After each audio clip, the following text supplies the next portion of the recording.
So I'm going to try to quickly go through, this is by Robert Kuttner of the American Prospect.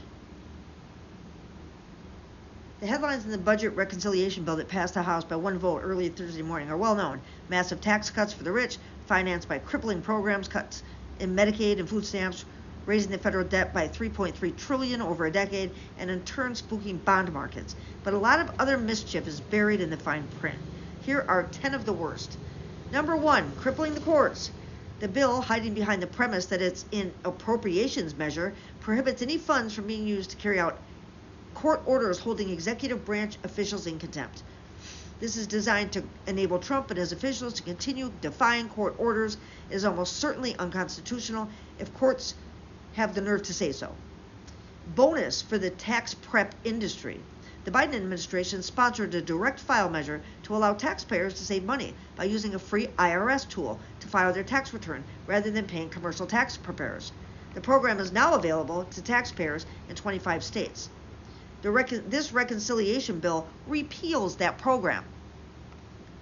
More savaging of migrants. This bill adds $45 billion to build immigration jails, concentration camps. Let's call them what they are. More than 13 times ICE's current detention budget. The bill would allow indefinite detention of immigrant children. It also adds several fees intended to harass. The measure charges families $3,500 to reunite with a child who arrived alone at the border, and a person seeking asylum will have to pay an application fee of at least $1,000. Seeking asylum? You can still do that here? I don't think so. Terminating the tax status of nonprofits. The reconciliation text gives the administration the power to define nonprofits as terrorist supporting organizations and expedite the ending of their tax status. This is ostensibly directed against, hold on, they tried to take my green screen. You caught that. Anyway, this is ostensibly directed against pro-Palestinian groups, but it could be used to suppress the free speech and activism of climate organizations and others, like the ACLU.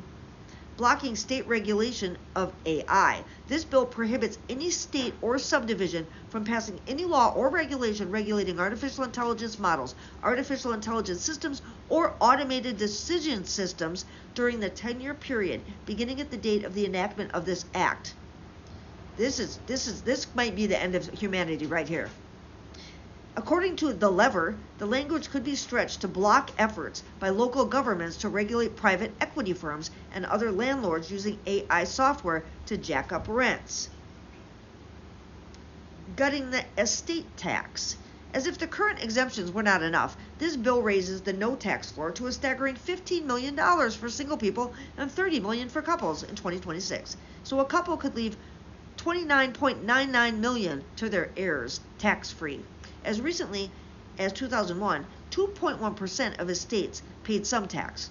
With this change, the percentage falls to less than 0.08%, weakening the child tax credit, which they always say they love. The bill nominally increases the current child tax credit from $2,000 to $2,500 per child, but it also lowers the eligibility income threshold, making millions of children ineligible. This bill also excludes from the credit 4.5 million children who have a parent without a social security number, but who pays taxes with a tax identification number. These are people paying into our GDP. These children are predominantly U.S. citizens with an immigrant parent. So, that's bullshit, man. That's just bullshit. That's just so shady. I mean, these are people that pay into our economy. I mean, and we're going to need that. Seeing how they've crippled the tourism industry. Nobody in their right mind wants to come to the United States. We're listed as an autocracy now to civil rights or what is it?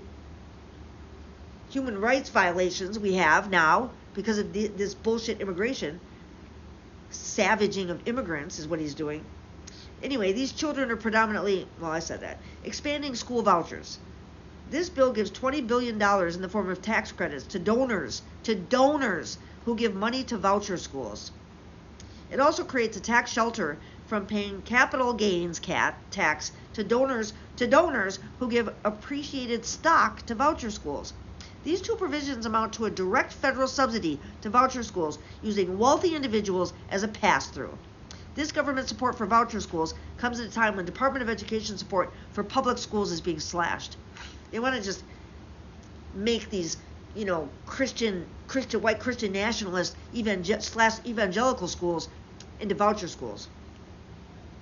Stealth cuts in the Affordable Care Act. This bill allows tax credits that subsidize the ACA premiums to expire at the end of 2025. The result will be that out-of-pocket costs for insurance under the Affordable Care Act will become more expensive and millions of people will lose coverage. And support for gun silencers. Buried deep in the bill is a provision that repeals the $200 excise tax on the sale of gun silencers, which have no lawful purpose other than concealing shootings. I did see the reason for this. There is one guy, he is a state senator, I think, down south. He owns a gun store, and he is bragging that it's because of him that Trump put this in the bill.